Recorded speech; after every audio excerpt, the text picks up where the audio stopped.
ఏంటి పార్టీని ఇంత ఇరుకోటంలో పెడుతున్నారు మీరు కానివ్వండి, లేకపోతే ఇంకొంతమంది నాయకులు? ఏకంగా గాంధీ భవన్లోకి ఎప్పుడు కూడా చరిత్రలో గొర్రెలు వచ్చిన దాఖలా లేవు. కుల సంఘాలు వచ్చి తమ నాయకుడికి కావాలని పట్టుబట్టి దీక్షలు చేసిన దాఖలా లేవు. ఏంటి ఇప్పుడు ఇంత పెద్ద ఎత్తున జరుగుతున్న పార్టీ పైన కక్ష కట్టారా?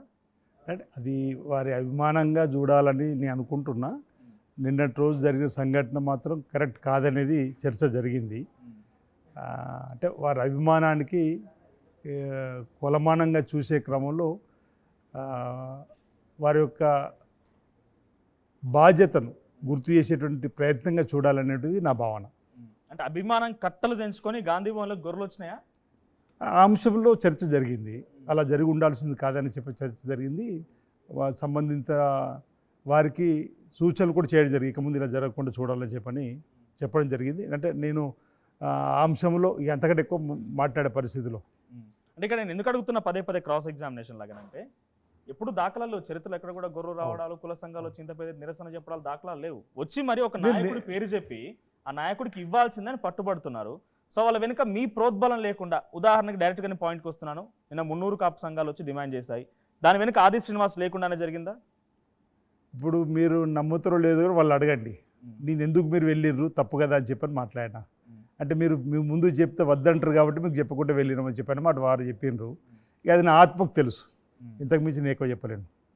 ఏంటి 300 కాపులకి ఇప్పటివరకు ఉమ్మడి ఆంధ్రప్రదేశ్లో కానీ ఇప్పటివరకు కానీ క్యాబినెట్లో చోటు లేకుండా ఎప్పుడూ లేదు. ఈసారి మొదటి వరుసలో మీ పేరు కనిపించింది. ఆ సామాజిక వర్గం అత్యధిక జనాభా కలిగిందని. ఏం జరిగి ఉంటుంది? మీకు రాకుండా ఎవరైనా అడ్డుకున్నారా, లేకపోతే అర్హత లేదని ఆగిపోయారా? అడ్డుకోవడం అనేది ఉండకపోవచ్చు, కానీ మీరు అన్నట్టుగా భారతదేశం స్వాతంత్రం వచ్చిన తర్వాత, ఆంధ్రప్రదేశ్ కానీ తెలంగాణ వచ్చిన తర్వాత కానీ ప్రతి క్యాబినెట్లో 300 కాపులు ఉన్నారు. ఈసారి లేరనేటువంటి చర్చ అంతర్గతంగా కాపు కులం సమాజంలో జరుగుతున్నటువంటి మాటను నేను అధిష్టాన దృష్టికి కూడా వ్యక్తిగతంగా తీసుకుని వెళ్ళడం జరిగింది. చూడండి, ఆలోచన చేయండి. బలమైన సామాజిక వర్గంగా ఉంది. మనం బీసీలకు కూడా ఈరోజు కులగణన జరిపిన తర్వాత 47% రిజర్వేషన్ చేస్తామని చెప్పిన క్రమంలో ముందుకు పోతున్నాం. ఆలోచన చేయమని చెప్పి కూడా చెప్పడం జరిగింది. సందర్భాన్ని బట్టి అది గౌరవ ముఖ్యమంత్రి రేవంత్ రెడ్డి గారు, కాంగ్రెస్ పార్టీ అధిష్టాన వర్గము, పీసీ అధ్యక్షుడు మహేష్ కుమార్ గౌడ్ గారు, మీనాక్షి నటరాజన్ గారు ఉన్నారు. తప్పనిసరిగా ఆల్ ఇండియా కాంగ్రెస్ కమిటీ సందర్భాన్ని బట్టి అవకాశాలు కల్పిస్తారని చెప్పని భావిస్తాం. మొదటి క్యాబినెట్లో మీకు వస్తుందనే ఆశలో మీరు కూడా ఉండేనా? అనుకోలేదా? అప్పుడేమనుకోలేదు. అలా అలా అలా ఆలోచన రాలేదు. ప్రభుత్వ వైపు ఏదైతే బీసీ, ఎస్సీ, ఎస్టీ, మైనారిటీ చేసే క్రమంలో మాకు విప్పుగా అవకాశం కల్పించింది గవర్నమెంట్ రేవంత్ రెడ్డి గారు. పనిచేస్తూ ముందుకు వెళ్తున్నాం. సో జిల్లాలో, ఉమ్మడి కరీంనగర్ జిల్లాలో గ్రూప్ రాజకీయాలు ఎక్కువైనాయి. కొత్తగా ఒకే జిల్లా నుంచి, ఉమ్మడి కరీంనగర్ జిల్లా నుంచి 3 ఇప్పుడు మంత్రివర్గంలో ఉన్నారు. గ్రూప్ రాజకీయాలు అయినాయి. ఆ గ్రూప్ రాజకీయాలు ఆది శ్రీనివాస్కి మంత్రి పదవి రాకుండా అడ్డుకున్నాయి. ఇప్పుడు గ్రూప్ రాజకీయాలని ఎట్లా అంటాము? ఉమ్మడి జిల్లాకు 3 మంత్రి పదవులు వచ్చింది, అది స్వాగతించాలి. సూపర్. దాన్ని మనం మంచి పరిణామంగా భావించాలి. అక్కడ అవకాశాలు ఉన్నాయి. నాయకత్వం. ఆది శ్రీనివాస్ గ్రూపులు ఎందుకైతే అవి? అది మీరు అంటున్నారు గ్రూపులని, మేము అంటలేము గ్రూపులని. అక్కడ అవకాశం ఉంది, వచ్చింది, దాన్ని సంతోషపడాలి, స్వాగతించాలి. అది నా లైన్.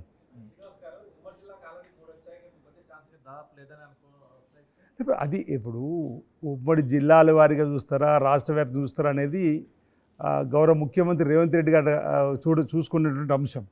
ఇక్కడ సందర్భాన్ని బట్టి వారికి ఉన్నటువంటి పరిపాలనా సౌలభ్యంలో ఎవరికి ఏది ఇవ్వాలని చెప్పని ఇచ్చేటువంటి కార్యక్రమం. దాన్ని మనం స్వాగతించాలంటున్నా. మనం ఒక ప్రాంతానికే పరిమితం కాకుండా ఉండాలనేది నా ఆలోచన. అసలు ఆ అంశంలో మేము ఏ రోజు కూడా చర్చించలేదు. భవిష్యత్తులో ఏం జరుగుతుందో చూడాలి.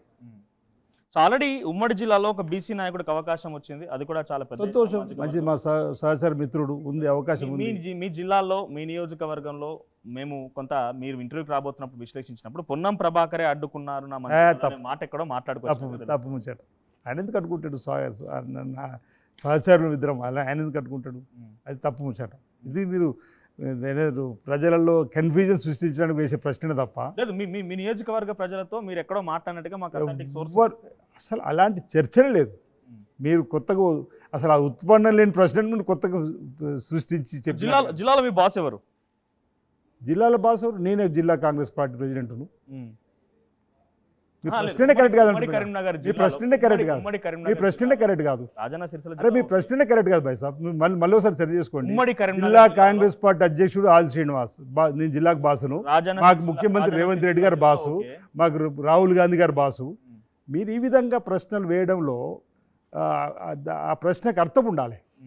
రాజన్న నేను సిరిసిల్ల జిల్లా జిల్లాకు కాంగ్రెస్ జిల్లా అధ్యక్షుని అధ్యక్షుడు హోదా ఓకే. ఉన్నందుకు కూడా మీకు తెలియ కూడా మాట్లాడుతుంది నేనేం చేయాలి? పర్ఫెక్ట్ గా తెలుసు మాకేం తెలియదు. మీరు రాజకీయ కాదు నేపథ్యం మీరు తెలుసు, మాట్లాడి రాజకీయ నేపథ్యం మీరు తెలుసు. వేసే ప్రశ్నను కూడా కొంచెం ఆలోచించి వేయాలి. ఉమ్మడి కరీంనగర్ జిల్లాలో మీకున్న బాస్ నువ్వు అడిగిన ప్రశ్నకు జవాబు చెప్పాలని నువ్వు అనుకున్న రీతిలో జవాబు రావాలి కూడా కరెక్ట్ కాదు.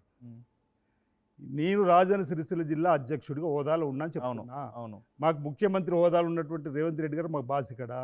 All India Congress committee Mallikarjun Kharge గారు, రాహుల్ గాంధీ గారు, సోనియా గాంధీ గారు, ప్రియాంక గాంధీ గారు నాయకత్వంలో పనిచేస్తున్నాము. ప్రదేశ్ కాంగ్రెస్ కమిటీ అధ్యక్షుడు మహేష్ కుమార్ రెడ్డి అయినప్పుడు వారి ఆలోచనతో ముందుకు పోతున్నాము. ఈ కోణంలో పనిచేస్తున్న క్రమంలో మీరు ఇక్కడ విడదీయడానికి కోసం చేసేటువంటి ప్రయత్నం చేస్తే దాన్ని నేను సమానం చెప్తాను. ఇండియా పాకిస్తాన్ తాజా అప్డేట్స్ కోసం డౌన్లోడ్ చేసుకోండి RTV లైవ్ యాప్.